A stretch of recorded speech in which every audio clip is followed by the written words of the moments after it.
wala ng ibang nilalang na nandito. Nang naisahan ka na naman ng mga diwata, Hagorn. At takasan na naman tayo ng ating mga kalaban.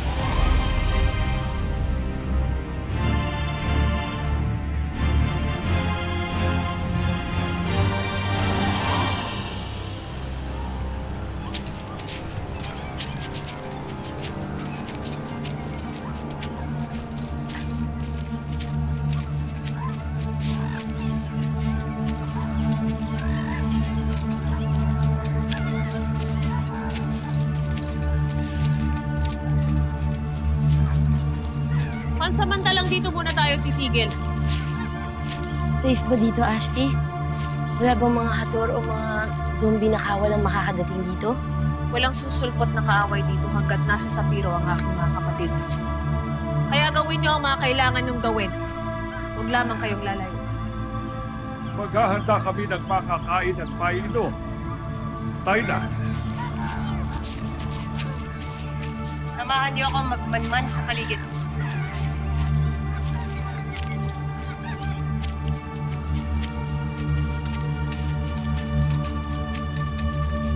Kaperian, samahan si Nunong Imaw.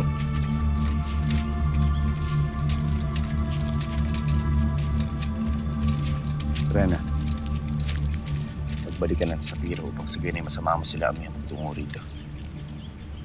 Naniniwala ka pala talaga na babalik pa sa Amihan at susunod siya dito. Di ba't yun naman talagang plano? Na mauuna tayo rito at susunod sila. Bakit, Rena? Balak mo si Amihan na hindi ko nalalaman.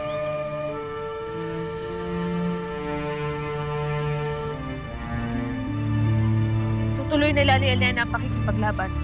Magsasakripisyo ng buhay ang aking mga kapatid. At kung sino kay Amihan at Elena ang magtatagumpay, walang kasiguraduhan. Nagkakamali ka, Sval.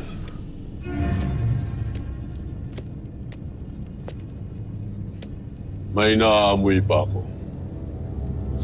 Mayroon pa tayong kasama dito.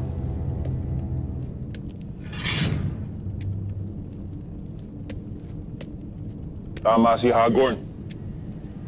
Merong isang diwata na nandirito. Malapit lang siya rito.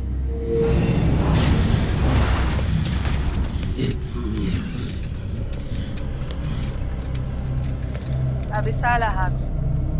Akala ko ay naduwag na at tumakas lang Reyna ng Lireo. Hindi maaaring tumakas ako.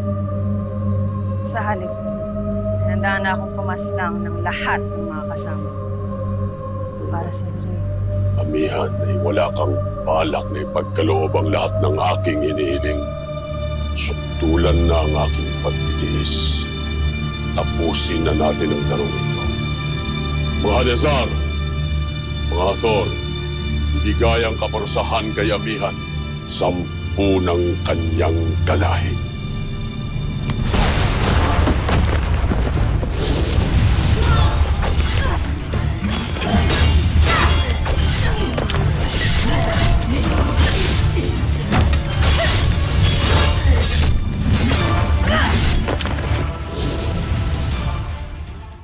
Kayo na ang bahala sa aking kapatid na Reyna. Nawa ay magtagumpay siya sa kanyang mga balak. Nang sa ganun ay hindi masaya ang pagsasakripisyong ginagawa ng aking kapatid.